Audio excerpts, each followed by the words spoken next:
So if you look over my right shoulder, and if you're catching us on the podcast, you'll definitely want to tune in to YouTube in conversation with Nick. But this absolutely incredible artist who I discovered on social media thanks to a beautiful painting with a flag and a couple of kids, you can see their inspiration maybe in a little bit more urban setting, but I would rather hear it from the artists themselves. This is Susan Hoehn, this lovely lady to my right. How are you, Susan? Just fine, thank you. Thank you for taking a couple minutes out of the show to talk to us. Talk to me about let's do a little of your inspiration, some of these pictures, and then we'll dive into who Susan Hoehn was as a child. Okay. I love to paint. I paint what I love, and I love going to museums and looking at the art. And in the process of doing that, I found that the people who were looking at the art were actually just as interesting as the art itself. So I just kind of hang back and watch people interface with the artwork and just see what happens and take photographs. See, I think that's so unique. So you take photographs, right, and then you translate it into paintings. Is that right? That's your specific kind of niche, if you will? Right. I like to find a painting that inspires me or that I really enjoy, and then I kind of hang out and watch and see what people are interested in and how long they stand there, and I just take photographs and make a painting out of it. See, I don't know. There's something so different about the energy in your pictures. And it's hard to not call them pictures and they're paintings. If you zoom in and you get a little bit closer, you can see the brush strokes, you can see everything in the movement on the canvas. And it's really I think movement is the best way to say it. It really shows this capture a moment in time situation, right, exactly. Which is beautiful. But let's talk about Susan in your younger years. Let's go back to you and take me anywhere you want in your childhood. We talked about this briefly before, so I kind of have an idea what it is, but did you have a nickname as a kid? Oh, well, my mother used to call me Susie Q, but I made sure nobody else called me. So that was a mom only thing, because mine is Nicholas Anthony Poliokini, which means I'm in trouble, as opposed to a nickname with my mom. So exactly. I love that Susie Q is great there. Talk to me about what it was like being Susan growing up. What were you like as a younger person? I really always loved art. Okay, from an early age. From an early age. My mom said that even in kindergarten, I'd bring home these little art projects, and she said she could tell that there was something a little bit unique about me. I had an older sister who was, she could kind of measure the difference between us and our art ability.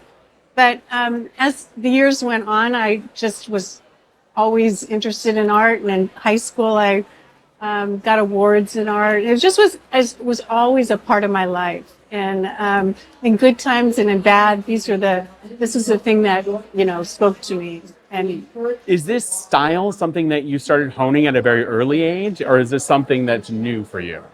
Well, the style, or you mean the subject matter? Either way, it depends, because you could have chosen a medium that is, this. I don't know what you were doing. If you were doing watercolors, if you were doing... I did everything. Yeah. Okay. When my kids were, I have three adult children, but when they were younger, I used to paint in watercolors because I didn't want the fumes in the house while... Okay. So then once they got a little bit older, went to school, I would paint in oils.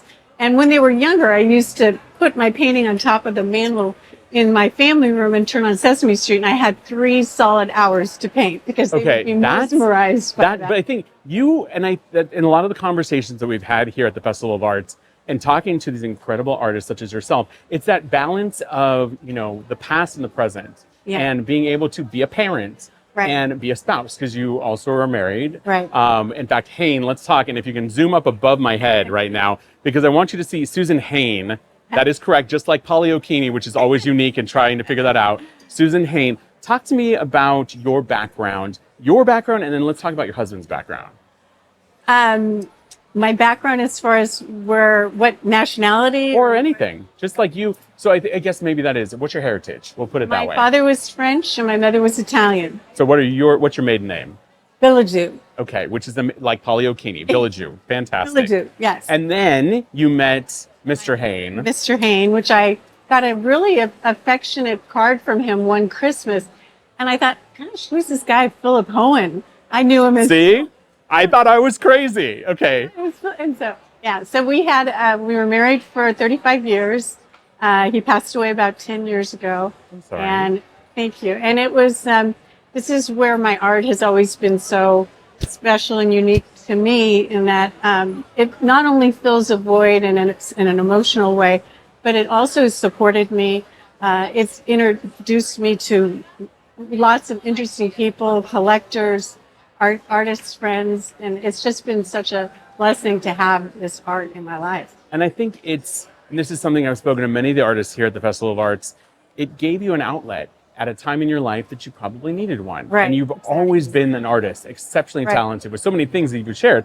But to be able to really lean into that. And again, I think the thing that you've talked about that I haven't heard anybody talk about yet is the community that you're able to surround yourself with. Yes. We've experienced some unique times here where we're trying to balance out, the pandemic we had and everything else. It's a little bit challenging at times. Right. So as you have kind of discovered this second iteration for yourself and your kids have grown up, because you had 3, correct? Yes. With the Sesame Street. Yes. Talk to me about what the future looks like for you. What kind of fun pieces? In fact, actually, let's pause on that. Let's talk about that incredible piece of art that I shared on Instagram, Nick Poliokinian, this week on Nick, that you actually featured. If you know, you know, I'm from Long Beach. And it was featured in Long Beach, correct? At the Long Beach Art Museum, yes. And which is beautiful on the bluffs, right there? Yes. It was a piece inspired, what museum were you at?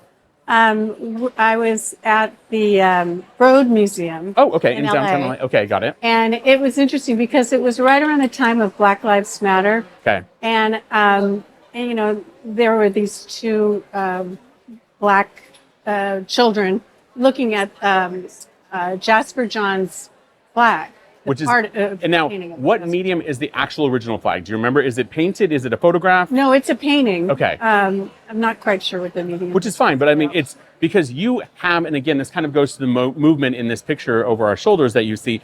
You can capture the movement of the flag.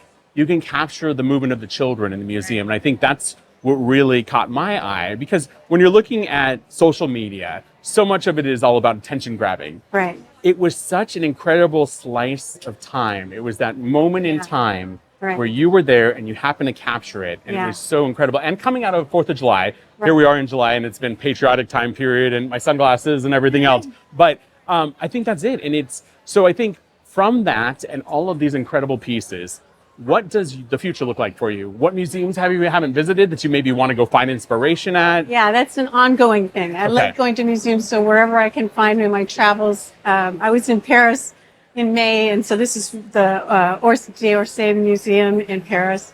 But for me, I'm going to be painting till I can't any longer. But I think that's great. It's such a blessing for me to have something that I truly enjoy getting up every morning.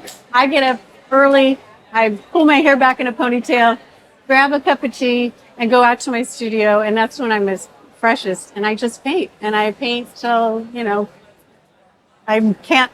No, but I think that's wonderful. But talk to me about someone that wants to get into art.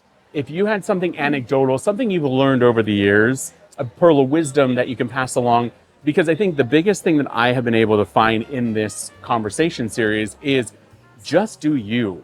Find something that you're excited and passionate about and go with it. Even if people discourage you or you feel discouraged, keep pushing through. Don't work around it, but work through it. So talk to me about you. I think, first of all, you have to know that you have this ability to create.